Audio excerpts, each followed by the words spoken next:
Hey, I'm Brody Brazil, and welcome to Teal Town After Dark. Thanks so much, Brody. Good evening, everyone. It is March 7th, 2019. Wait, we're playing Montreal. Excuse me. Bonsoir à toi. Este septembre 29 les Requins de San Jose on les habitants de Montreal. That's all I'm going to give you tonight, folks. Sharks win 5-2 over the Montreal Canadiens. Welcome to Teal Town After Dark. This is your live and interactive Sharks post-game show. We do this every night, every game, I should say, after every Sharks game. So do us a favor. If you haven't already, smash that subscribe button. We thank over the 1,220 subscribers onto our YouTube page, and we appreciate it immensely. But of course, this is a live and interactive Sharks post-game show. So if you want to be part of the show, there's multiple ways to interact with us. Chat with us and Sharks fans in the YouTube channel on the page or the app. You can hashtag TealTownUSA, but do us a favor. Just follow us all over on the social media, Facebook, Twitter, Instagram, SoundCloud, and YouTube. Joining me tonight, another Eric that's not out in the lineup. It is Eric Landy. And a wild AJ appears. Hey guys, it was I'm not going to say it was the best outing I've ever seen the Sharks play, but you know what? It gets the job done, and we're rolling. AJ Strong coming back to his place from the Shark Tank. How was it in there tonight, AJ?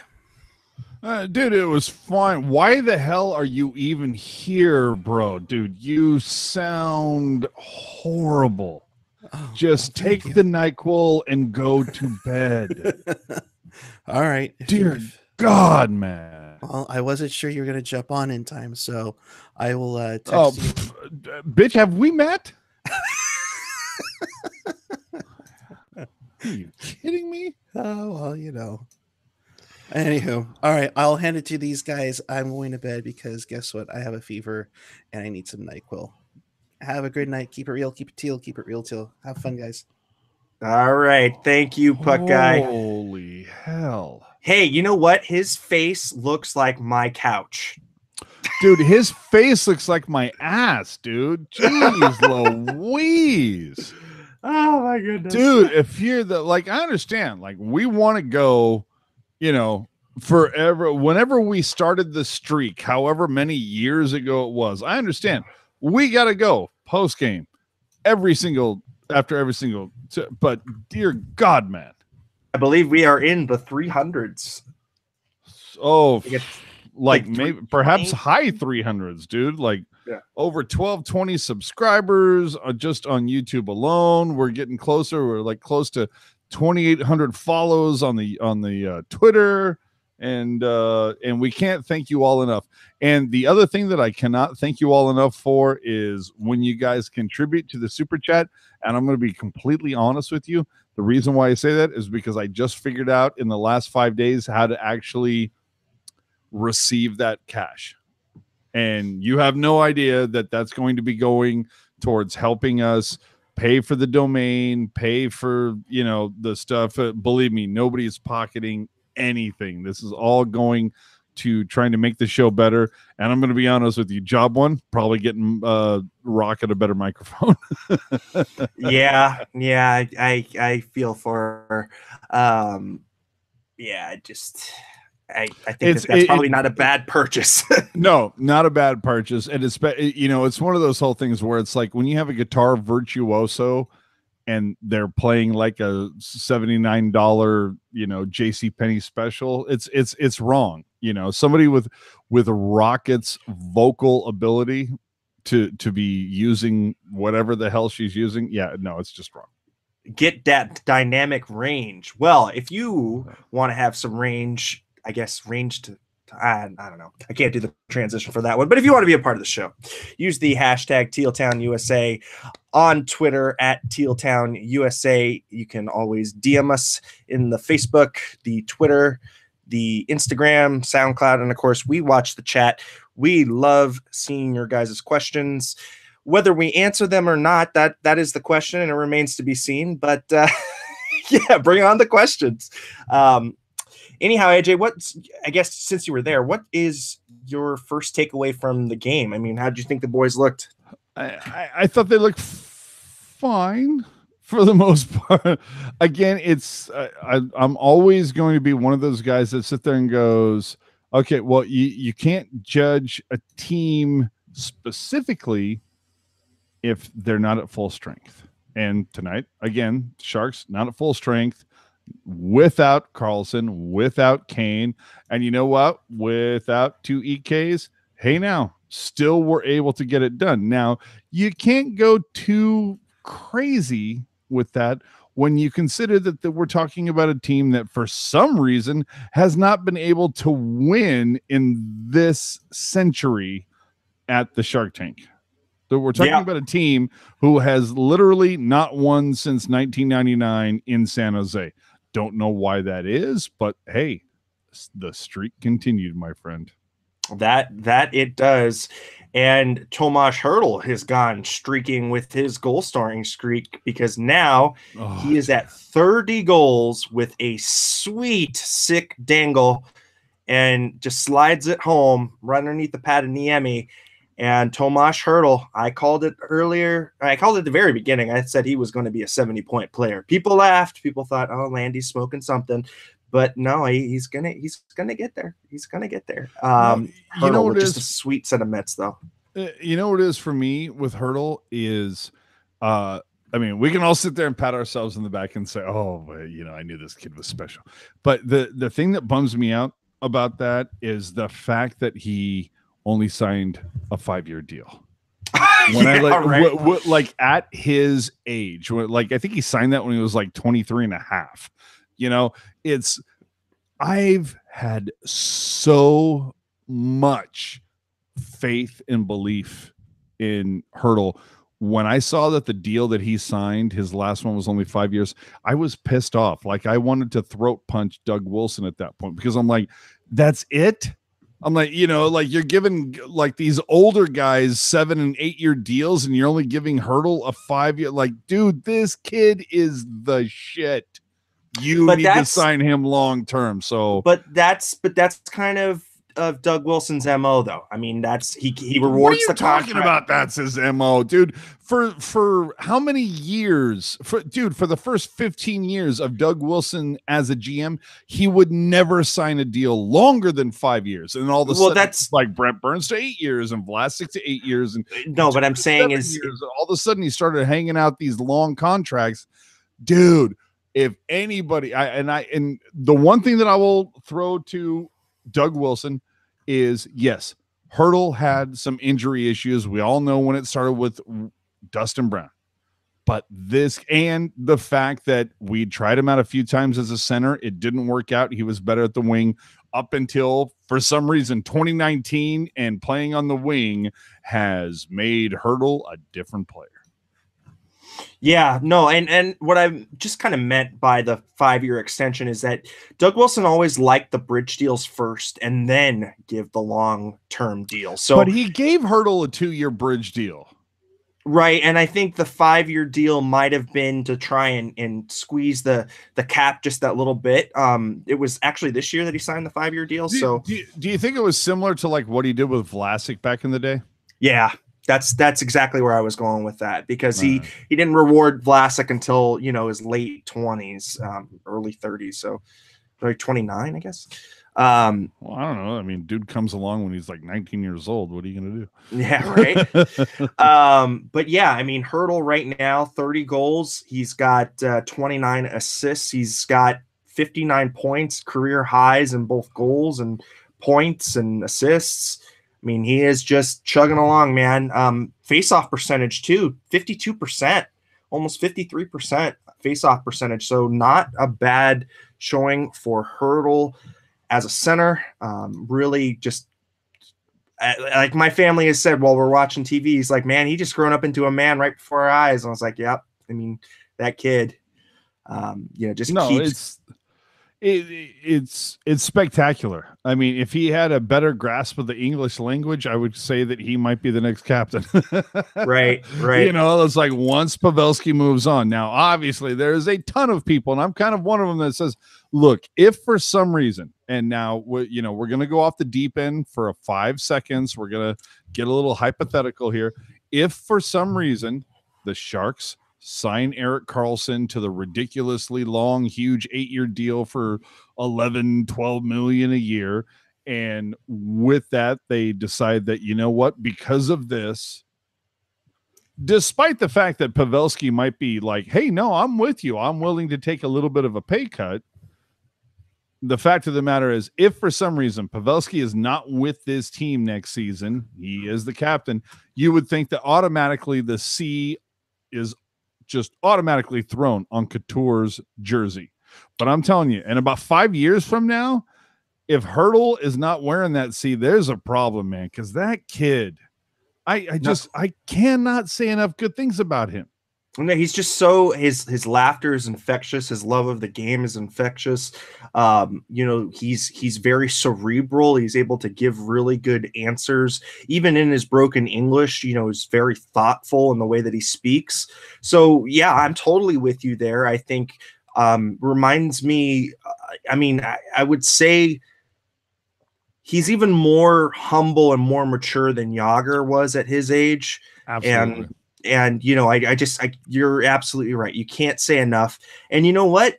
That also speaks to the Sharks dressing room, because quite frankly, he grew up in this dressing room, so he knows what professionalism is. He's seen Patty and Pavs and Jumbo his whole career. And I think Patty is actually a really good reference, because you talk about a kid who grew up from being a teenager in the system. That's a really good reference. Really quickly in the chat, I see Daniel Martinez says, would you rather sign Karlsson or Nyquist? Karlsson, without a doubt, twice on Sunday. But see, to me, it's like, while that's, any question is a valid question. But for me, that's very much like trying to compare apples and pumpkins. Yeah. We're talking about a top flight defenseman who is going to get, whether it's from the Sharks or somebody else, who is going to get $11 to $13 million a season, versus Nyquist, who for the most part is considered not a top 6 forward, a top 9 forward. Right. Yeah. So yeah, I think, like, as much as I would love to answer that question, I just don't think it's a apt comparison. I'm sorry. That, and there's going to be kids fighting for a spot. I mean, it's Chmelevski and Chekovich, and we've got a couple guys on the CUDA too, Francis Perron for that matter. So that guy might be in the system already, and who knows? Me, I'm an Alex True fan. I mean, True. Perron, there's a couple of those guys. Marty T in the chat saying, AJ, have you warmed up a little more on Haley the last few games? Did I like shit all over the reacquisition of Haley? I don't think I did. No, I don't think so either, but there has been a lot, and our friends over at Circling the Cup, I know Ben for sure is... be careful when you name check people, I'm just saying. Well, I know that Ben is really not a fan of Haley. He feels like his possession stats are kind of just a black hole. Look, Haley's not there really to drive play. He's there to be physical, there to try and change the momentum a little bit. And you know what, though? For all the crap that he's gotten, a lot of, being very polarizing in Sharks Twitter sphere, he hasn't played bad. He hasn't been a defensive liability. And hasn't spent a lot of time in the box as a Shark this season either. Yeah, so Dave is saying, yeah, that's because Haley is bad and does absolutely nothing on the ice.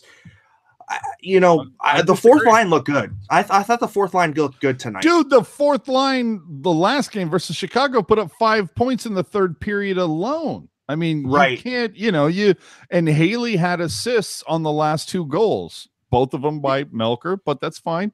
But the fact of the matter is you look at that game in a capsule and you sit there and go, oh, well, Haley sucks and blah, blah, blah. Okay, what did he do tonight?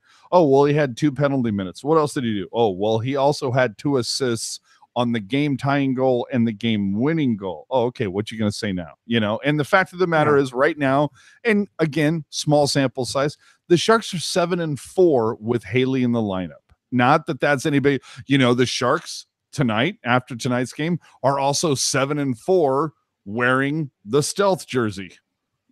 Like you can sit here and pick and prod at all this, the minutia of everything. But the fact of the matter is, let's be honest. If something happens with the Sharks, I don't know what it could be. I always expect to see LeBanc in the box before Haley. Right? Yeah, I know they designated too many men on the ice penalty. Well, as we're talking about the second 6, Marcus Sorensen with his 15th goal tonight. LeBanc with a nice pass. Burns really setting it up. Excuse me. And dude, if Burns doesn't get the Norris this year, I swear to God. Not only that, but man, Thornton looks good. Dude, he's back. Those knees, that's scary. Those knees have seen a lot of rest this season. You go back and you look, and it's like clearly there was some issue at the beginning of the first couple of months, which is very funny if you look back at the previous season and the season before that. Yeah, it took him a couple months to get his stride going. No, you have to respect Thornton. And in fact, that's actually something for me when it comes to the line distribution. I'm very interested in seeing, rather than Thornton, Sorensen, and LeBanc, I wouldn't have much of a problem with seeing Sorensen, Thornton, and Donskoy, because Donskoy clearly needs to get off the schneid. There's a lot of speculation that when everybody is healthy, and you've seen the acquisition of Haley and Nyquist, that Donskoy might be the odd man out. I think if there's anybody that can help Donskoy get off this schneid, it's Joe Thornton. This is a guy who made Chichu a Richard winner. This is a guy that made Nils Ekman relevant for a year.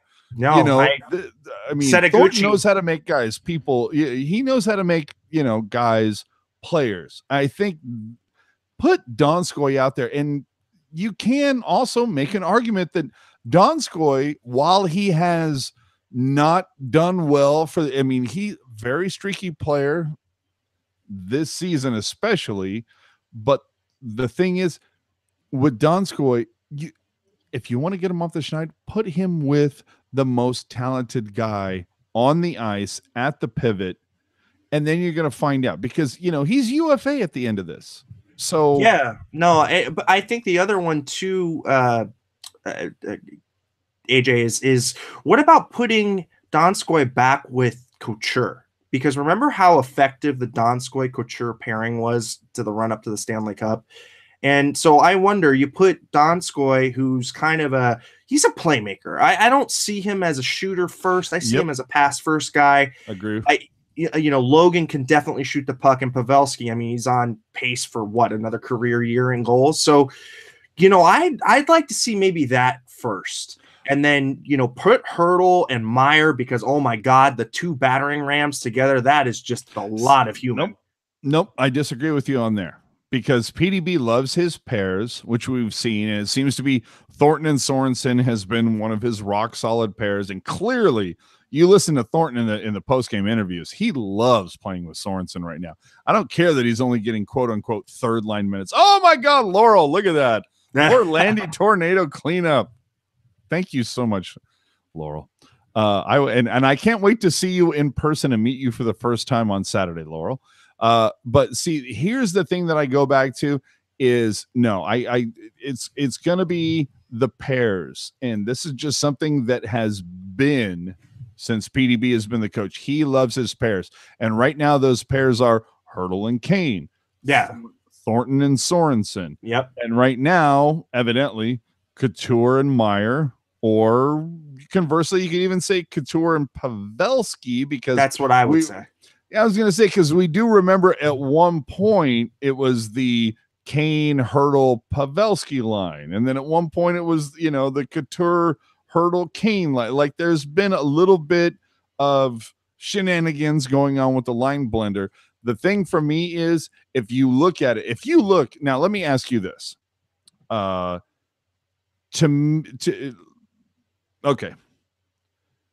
Who are your top 12 forwards? And then obviously it's a huge number. Who are your top 12 forwards for the Sharks? I'm assuming for you, Landy, your top 12, it's going to be Kane, Hurdle, LeBanc, Nyquist, Thornton, Donskoy, Meyer, Couture, Pavelski, Sorensen, Gaudreau, Carlson.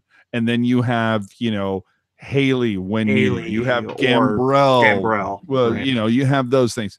So that's your 12. I'm going to be honest, out of those top 12 names that I listed, 8 of them are all left-handed shots. You only have LeBanc, Donskoy, Pavelski, and Carlson as righties. It makes me wonder, and Lacey even putting in here, I totally forgot about Radil. Right, so, Radil. But if I remember correctly, and correct me if I'm wrong, Lacey, I also think that Radil also might be a lefty. So it makes me wonder if Donskoy has gotten as much ice time as he has this year just because he gives the Sharks a different look, that it affords them the opportunity to put a righty out there with 2 lefties, because they did talk about Randy Hahn, Brett Hedekin, Jamie Baker this morning when they did their talk at the rink. Morning skate. It was brought up to them. It's like, where do you see Nyquist fitting in at the end of the day? And it was kind of like, well, I really see him out there with Kane and Hurdle. I see Nyquist fitting in on the right side. And while I'm not opposed to that, is Pete DeBoer opposed to the idea of putting 3 lefties on one line? That's all. Yeah, no, I think that that's a valid point. I also think, though, that that's more of an issue on the defensive end. And that's why it was so hard to integrate Burns and Carlson together, because they were both righties and they're both kind of alpha male, power play specialists. So, yeah. They both want to be running the thing. So I totally get what you're saying. I think that they take that into account a little bit, but I don't think at the end of the day it makes or breaks anything. I don't think Peter DeBoer, when he's got the line blender out, is really thinking, oh, who's left, right, who's left, right on the forward side. But getting back to the first period scoring, let's close it out with Arturi Lehkonen with his 8th from Thompson and Kulak. It was funny because Randy was saying that Claude Julien was getting on the 4th line for not scoring, and then what happens? The 4th line scores.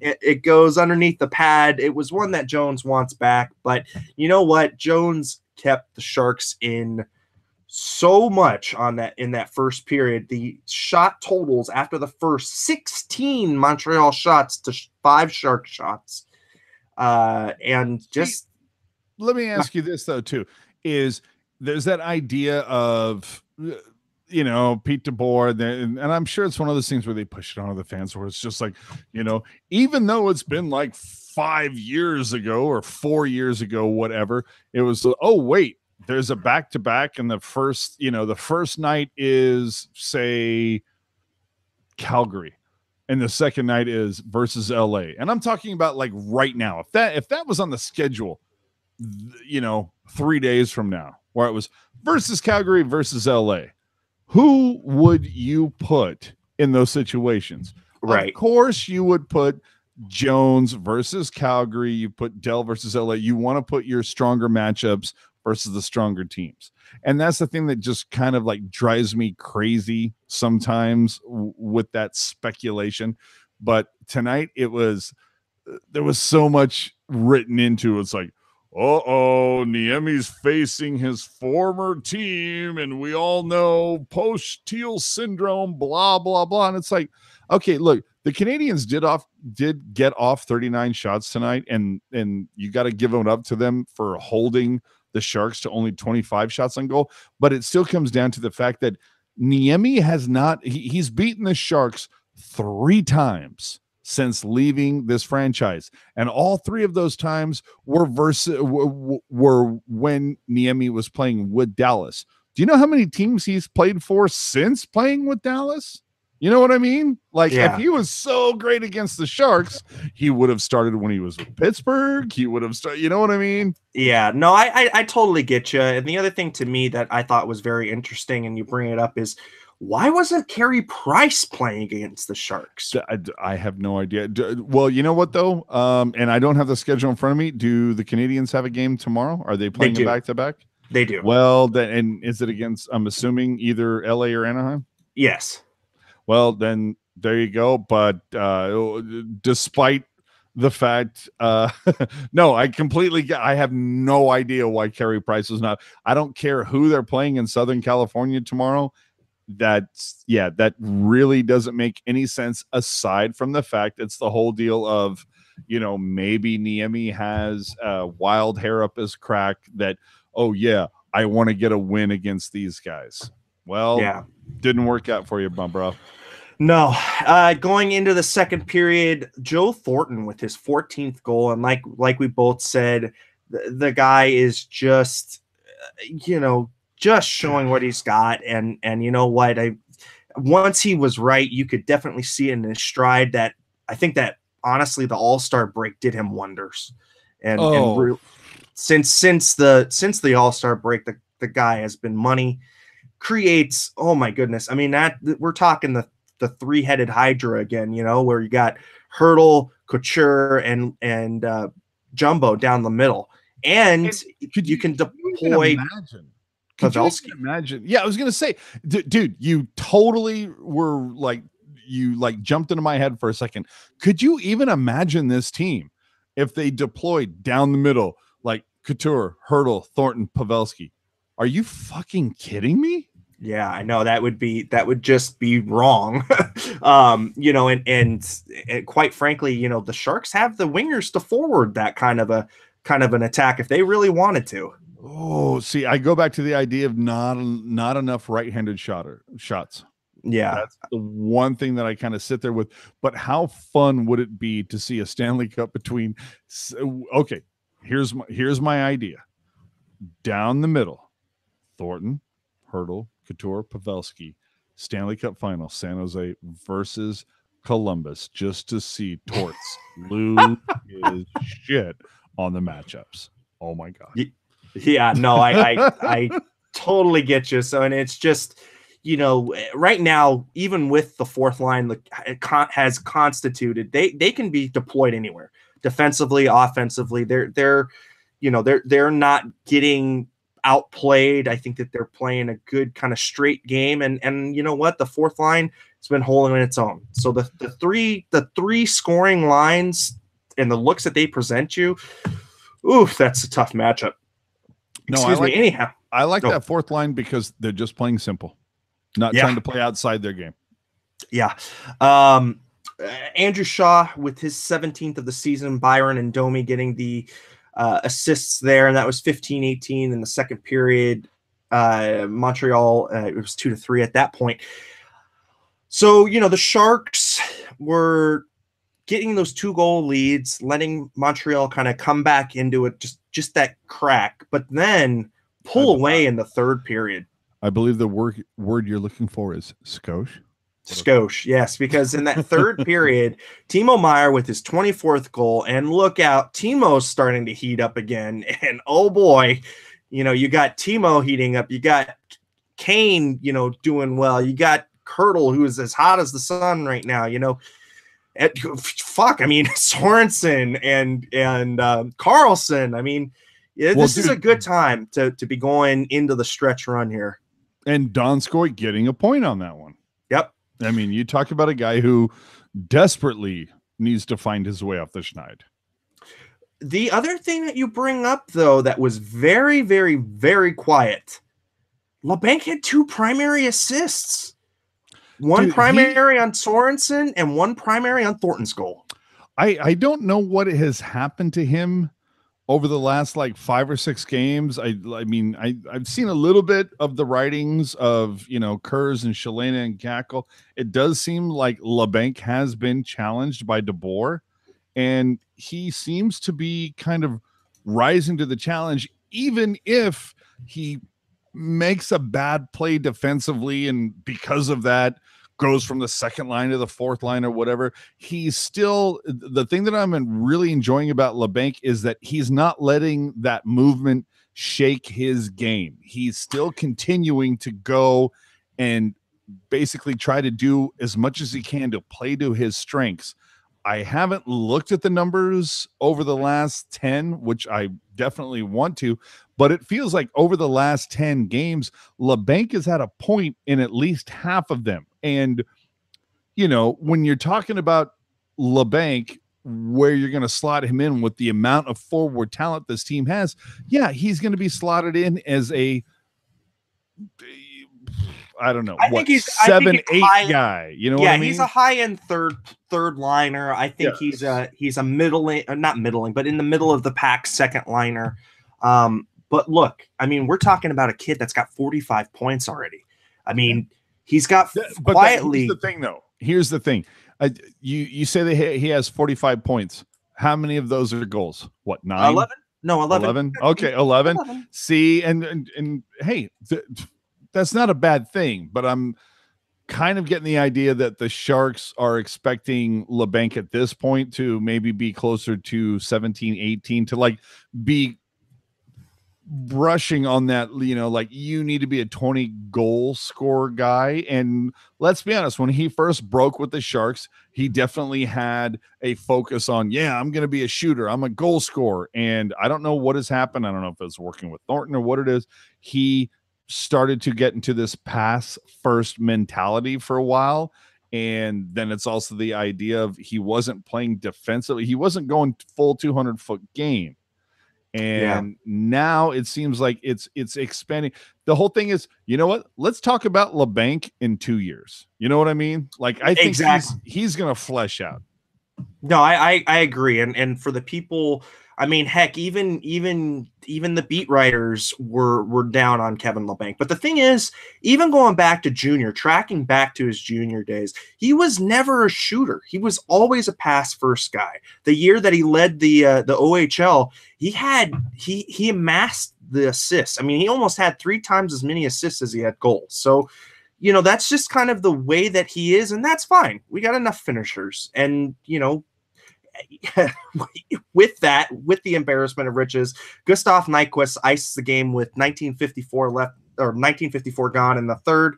The first goal as a Shark, yes. First point as a Shark. That would be his 17th on the year, with Vlasic getting the only assists there. The Sharks close it out 5-2. And move within 1 point of the division lead with a game in hand on Calgary. Calgary is now losers of 4 in a row. I guess that's as good a time as any to get that reach around soundbite. Hold on. Oh, no, I still have a little bit, but and going back to the little bang thing, you know, he's 4th on the team in assists.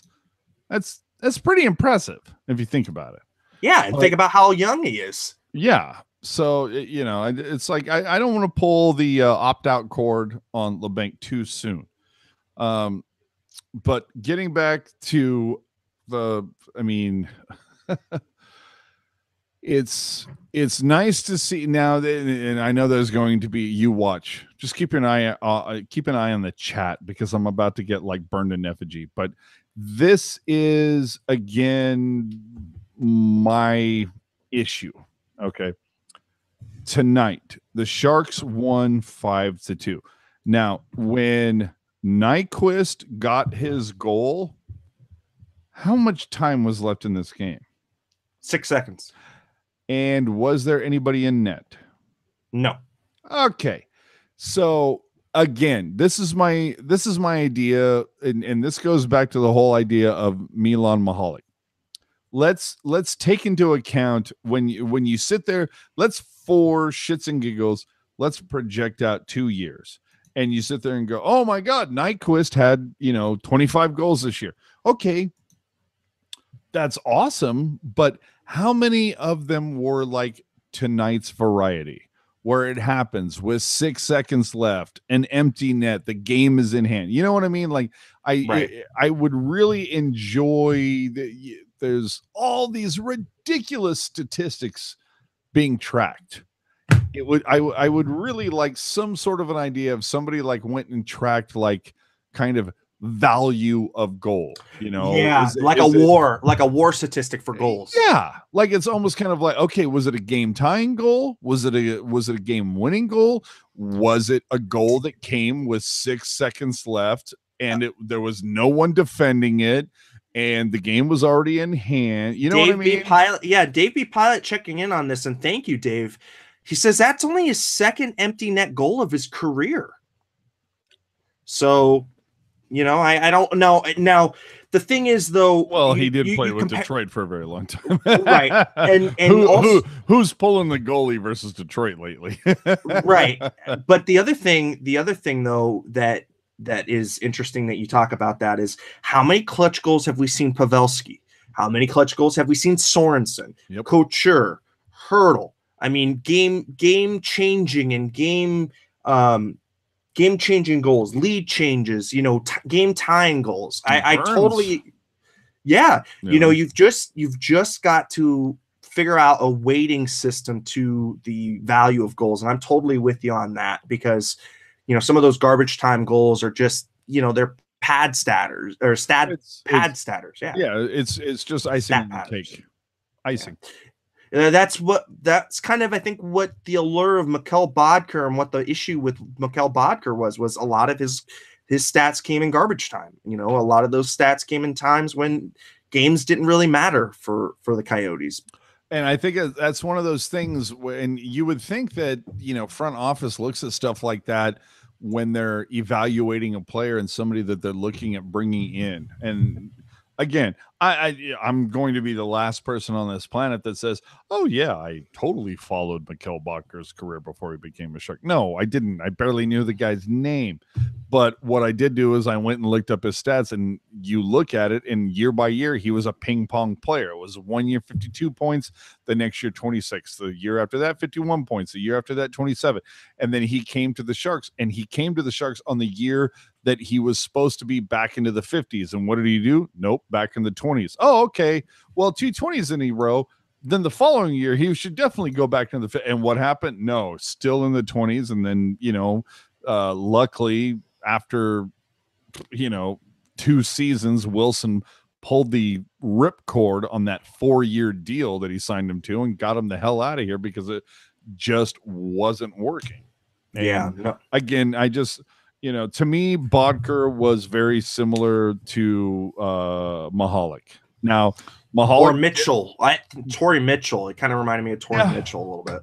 Yeah, I will say, Mahalik did find the back of the net more often, but again, I go back to that idea of, well, when was Mahalik finding the back of the net? Was it when it mattered, or was he putting icing on a cake? Yeah, exactly.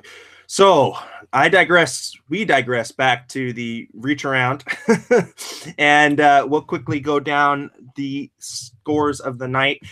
Bruins beat the Panthers 4-3. Penguins beat the Jackets 3-0. And this has really big implications in the Eastern Conference, especially in that wild card race.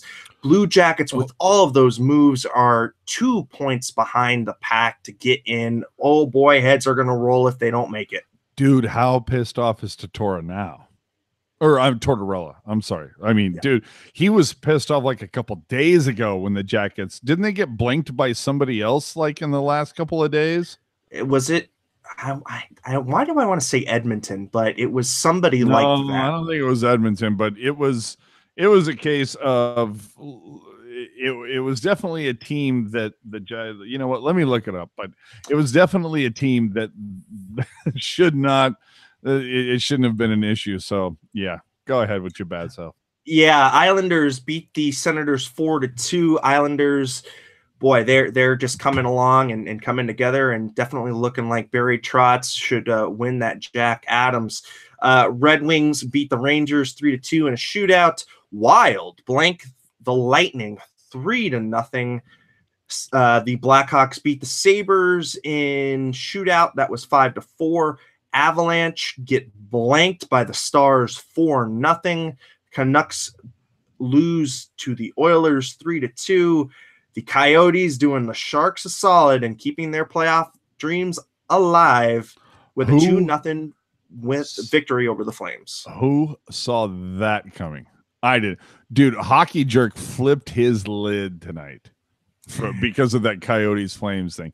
Going back to the Jackets, they lost in a shootout a couple days ago to the Devils, and then prior to that, they lost 5-2 to the Jets. So yeah, you see that happen, and you're like, okay, yeah, Tortorella's about to flip his lid. But dude, the other night when what was it? It was Vegas versus Calgary. Yeah, and dude, Skylar, hey now, thank you very much. Throwing down $2 for that reach around. You man, are you kidding me right now? Are the Flames on a losing streak? They are. They've lost 4 in a row, and it's coming at the wrong time. The wheels are coming off the. What are you talking wagon. about? I'm a Sharks fan. This is the great time. No, I mean, as I'm talking about Calgary. They're kind of hitting a speed wobble here, and this is exactly the time for the Sharks to swoop in. Like we said, the Sharks are in a dead heat with Calgary. 88 points to Calgary's 89 points, but we do have a game in hand. We do have a game against Calgary left on the 31st in March. And how important is that game going to be? I think that might decide the future of the Pacific Division. And you know what? Nobody from Sharks Land will be crying when Calgary and Vegas beat up on each other in the first round. Well, here's the thing, though, is between now and the end of this month, I'm looking at the schedule. Calgary plays 1, 2, 3, 4, 5, 6, 7, 8, 9, 10. They play 8 of their next 10 at the Saddle Dome. That's huge. Now the Sharks play 1, 2, 3, 4, 5, 6, 7, 8, 9, 10. The Sharks only play 6 of their next 4 at home. That's going to be that could be end up being a key. And this is one of those things where we're definitely going to have to work out the winning percentages of the opponents. But if you look at Calgary's, the teams that they have to play, they have to face Vegas on Sunday. Not going to be a easy win. And we know Vegas is trying to, it's between Calgary and San Jose and Vegas. That should be a solid game. New Jersey, that could be interesting. Again, they just beat Columbus. Hey, now. Then you've got the Rangers, not so much. But here, throw this into the mix. Calgary, after hosting the Rangers the very next night, have to fly to Winnipeg and play them. And we know Winnipeg is fighting with Nashville for the lead in the Central. Then a couple days later, Calgary has to play Columbus. They're fighting for their playoff lives. Yeah, then okay, a day later, 2 days later, they get like a gimme against Ottawa. Hello. But then Vancouver, LA, okay, maybe a couple gimmies, but then Dallas, I don't know. It's going to be interesting to see how this schedule rolls out for Calgary between now and when they play San Jose at the end of the month, because they play some tough teams, but as that schedule moves on towards the end of the month, they're playing teams that literally have nothing to lose. Yeah, I think the other thing too that we also have to keep in mind though is Calgary's record at home it's good, but it's not upper echelon. I mean, they're 27-5. Are you trying to say the Sea of Red is more like a lake? Yeah, exactly. And maybe not red, maybe more of like a salmon. Crimson? Yeah. Oh, salmon. Hey, salmon. Wow. But I swim upstream, bitches. Exactly. But yeah, I mean, they're still 6-4 in their last 10. So we'll see how they do. But yeah, it's a little bit concerning for Calgary fans. And quite frankly, I was wondering when the bottom was going to fall out of their goaltending, because that is, to me, the biggest thing right now for them. Dude, Mike Smith is just losing his mind on the bench. And evidently, I'm looking at the chat now. Evidently, I said 6 of their next 4, when clearly I meant 4 of the next 6. But I want to, shout out to everybody who's correcting me. I appreciate it. And there you go. Also, wanted to kind of quickly finish up the scores, because the Blues are who our next opponent is, beat the Kings 4-0, and boy, they are on a hot streak as well. And then, of course, we have our game tonight, the Sharks beating Canadiens 5-2. I want to say thank you to everybody who's tuning in. There's about 50 people right now on the YouTube streaming. If you haven't already, please go ahead and subscribe, hit the red button, and then hit the bell, because you'll get notifications when we go live. And we go live after every game. But of course, we also have things like Pucknologists. We have things, or affiliation with Teal Tinted. We've just got some. What, those Teal guys. Tinted? What, they've had like 3 shows this calendar year. What are we talking about?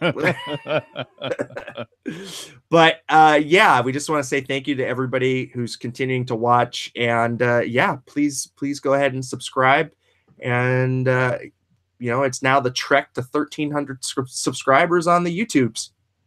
So AJ, what any kind of final thoughts kind of going into the St. Louis game? What are you seeing from the team? I'm personally, I'm really, really happy to see Martin Jones kind of, slowly inching back to form, Yeah, I'm not going to get on the Jones bus too quickly, just like I'm not going to, be on the throw him under the bus too quickly. You're waiting with bated breath. I'm waiting with bated breath. I want to see what he does over these last 5 to 6 weeks as we head into the playoffs. Now, granted, we've seen this 3-game winning streak at the tank. I will say that, especially since now, I don't know that if you guys spoke about that earlier before I came on, but remember, a lot of all of the success that the Sharks have had to this point, you could kind of point back to Montreal at the beginning of December, when there was the team-only meeting with Doug Wilson, team-only meeting with PDB, and they kind of turned things over. And since then, have been like 27. Well, after tonight, 28-9-3. So it's a good thing. They've also, I think they're like, after tonight, something ridiculous like 12-1-1 over their last 14 games at SAP. So continue that going. You have the end of this 4-game homestand finishes off with a matinee versus St. Louis on Saturday. So yeah, and so then out to the road, that. Minnesota and Winnipeg. Yeah, you got a couple, a quick trip to kind of middle north there. Focus on that Winnipeg game, obviously, because we all remember the embarrassment that Winnipeg dropped on San Jose just prior to Christmas. So yeah, I definitely want to throw a little something Winnipeg's way. But to me, it's let Karlsson, just for the love of God, man, just give Karlsson the month of March off. Get this guy healthy. Let him play those first 3 games of April, I guess the final 3 games of the season, but the first those 3 games at the beginning of April. Just give Karlsson the month off. Let him get whatever the hell is ailing him. Let him get right. But, man, keep Tim Heed directly involved. You don't know what's going to happen in the playoffs. You could very simply, game 3 versus whoever the Sharks are going to face, you could see something bad happen for some reason. Karlsson does something else, aggravates the injury. Boom. Tim Heed has to step in again. I cannot give enough kudos to Tim Heed for what he's done this season. So no, I totally agree. And you know what? That makes some interesting moves in the offseason for the blue line, and where exactly he's going to be placed. But AJ, I think we're going to go ahead and start calling it a show. So where can the people find you? And what are you doing next? Why, hi, I'm AJ_Strong on the Twitter and on the Instagram. How are you? I hope you're feeling really good about yourself. Anyway, dudes, for the most of you who are on the chat and you don't know how much I appreciate you, I'm going to see you all Saturday at the Tank, because hello, Teal Town USA Day at the Tank on Saturday. St. Louis, then boom, Barracuda versus the Condors. So here's the deal, people. You all have your tickets, for those of you who are in the know. Once you have the tickets, everybody who's sitting in the seats, we're all sitting together. Look at your boy right here. Find me. I'm going to be handing out the wristbands to get you in to the VIP to check out the post-game show following the Sharks. That's the only way you can get in, is if you have one of the wristbands. So if you don't have one by like halfway through the game, you probably want to find me because I have them. That'll get you in. We're going to do After Dark post-game following the St. Louis Sharks game. Boom, we go in there. We have a lot of fun. Afterwards, we all slide out of there. They're going to crack the doors for the Barracuda game. We're all going to get our awesome Shimmick Hurdle bobbleheads for the Barracuda game. We're going to watch a little Cuda hockey after that. And then who knows? Maybe we stumble down to San Pedro Square. Doesn't matter. Either way, for me, it's all starting at Floodcraft Brewery, Whole Foods, 10-ish, 10:30-ish, somewhere in there. But I can't wait to see all of you on Saturday. Nice. I am Eric Landy. You know how to spell my name. We always say it, but it's with the K the right way. And you can use my first name and my last name on all the social media garbage, and go ahead and reach out. Reach out to any one of us on Teal Town, Teal Tinted, what have you. But we love to interact. We put the show on for you, and we also have it on quite a few platforms. If you want to catch us everywhere, you can first visit us for all your Sharks needs at tealtownusa.com. AJ just put a great article up about media coverage and radio coverage in the Bay Area for the Sharks. And it's a really compelling read. I think that you guys should take a look at it, and you know what? Throw some comments on there too. We love to see the comments on the website. Dude, I brought more receipts than CVS. And also, if you want to catch this show or any other of the Teal Town USA properties, you can find us on iTunes, Google Play, SoundCloud, Stitcher, TuneIn Radio, and of course the YouTube replays. Thank you, everybody, so much for tuning in. We really appreciate it. We can't wait to see you on Saturday. Unfortunately, I won't be there, but I'll probably be manning the station back here. And yeah, for all of us at Teal Town USA, thank you for checking us out, and we will see you after the next game against the Blues. Keep it real, keep it teal, keep it real, Teal. Night, ladies and gentlemen.